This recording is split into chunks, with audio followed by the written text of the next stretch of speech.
Hi everyone, welcome to Drive to Run. This video is to help you decide which of the eight trim levels you should actually consider when buying the 2022 Toyota RAV4. Before we dive into the specifics, some high-level pricing information. The 2022 Toyota RAV4 starts at $27,740 for a base gas LE front-wheel drive model and goes all the way up to a starting price of $38,790 for a limited hybrid all-wheel drive model. All of those prices include the mandatory $1,215 destination charge because, quite frankly, if it's mandatory, we might as well include it. At the time this video is being recorded, we're in the throes of the pandemic supply chain chip shortage crisis, so your local dealer may be charging additional markup on top of these prices. Everything I'm going to say in this video assumes that you're paying MSRP. My focus is on value. So if for some reason a dealer is charging a $5,000 markup on a particular trim powertrain combination, but not on another, then you need to be even more thoughtful about which one you choose, or better yet, just find another dealer that isn't charging the markup.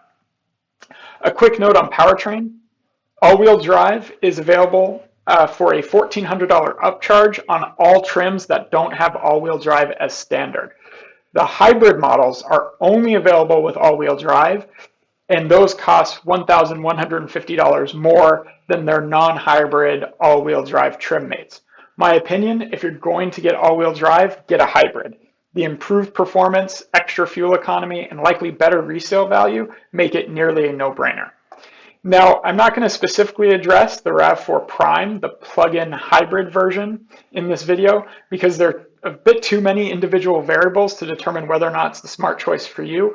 However, generally speaking, if you can take full advantage of the $7,500 tax credit, you plan to get all-wheel drive anyway, and you have some place you can plug it in at night, I can say with a fair amount of confidence, you should try to purchase one of these models.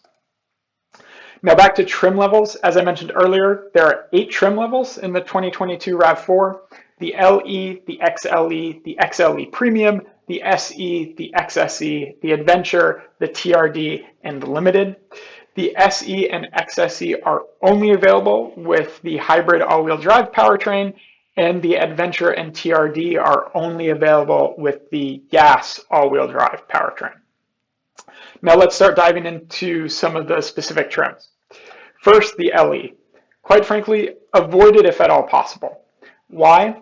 It doesn't come standard with blind spot monitoring. You can get it, but it's part of a $680 option package. If blind spot monitoring saves you from having one accident, then that package more than pays for itself.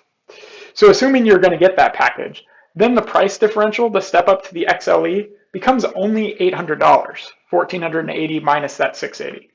What do you get for that $800? For starters, auto on and off headlights, which, given how many people I see drive at night without their headlights on, really everyone should get. And then beyond that, you also get smart key access, dual zone climate, and rear seat vents.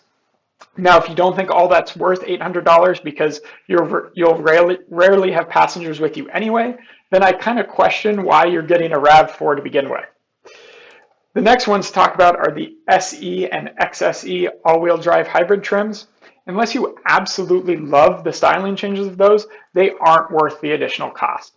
Sure, they come with a sport tuned suspension, but similar to my last question about, if you don't have passengers with you in your RAV4, if you're concerned with spirited driving, why are you buying a RAV4 to begin with?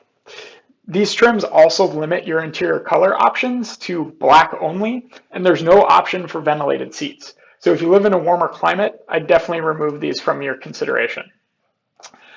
Next, the Adventure and TRD all-wheel drive trims. The only reason to choose these is really if you have a legitimate need to tow.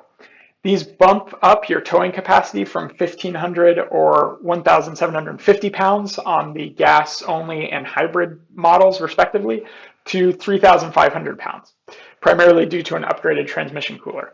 If towing is a requirement, then get the Adventure and skip the TRD. The TRD costs an extra $3,700 for basically a moonroof, power liftgate, unique TRD suspension, all-terrain tires, and per the EPA, worse fuel economy. Really, the only reason to step up to the TRD from the Adventure trim is if ventilated seats are a must. On the TRD, those at least become an option. But you may be asking, what if I really want to go off-road? Won't the TRD be better than the Adventure? Not really. Even with that TRD specific suspension, you get no additional ground clearance, no improved approach or departure angles, and you don't get any additional underside body protection. If off-roading really is your true intention, I'd then look to the Tacoma TRD Off-Road four-wheel drive that MSRPs for less than $1,000 more, and Tacomas generally have better resale values.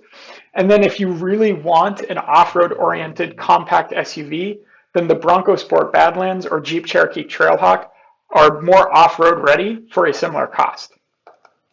That leaves us with the XLE, XLE Premium, and Limited. There's a $3,000 price difference between the XLE and XLE Premium. The main things you get for that additional amount are a moonroof, power liftgate, fog lights, and Toyota's Soft-Tech synthetic leather.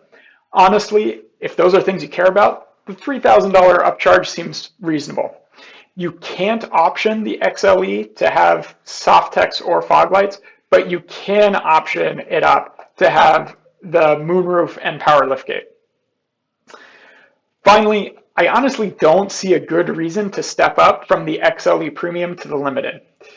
For the $4,000 upcharge, the Limited doesn't really offer any additional standard features that I think are worth it. It does enable you to option a panoramic glass roof, heated rear seats, a more advanced parking camera system, etc.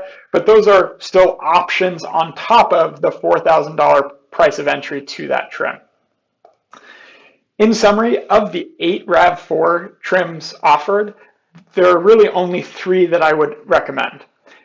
First, the Adventure trim, if you know you need to tow more than 1,750 pounds. Then the XLE Premium, if you really want Soft-Tech synthetic leather or fog lights. And then the XLE is really the best choice for everyone else. Thank you for watching. Feel free to ask any questions you have in the comments section. If you found this video helpful, please like and subscribe. And you can also direct message me through Twitter and Instagram at Drive to Run. Thanks again.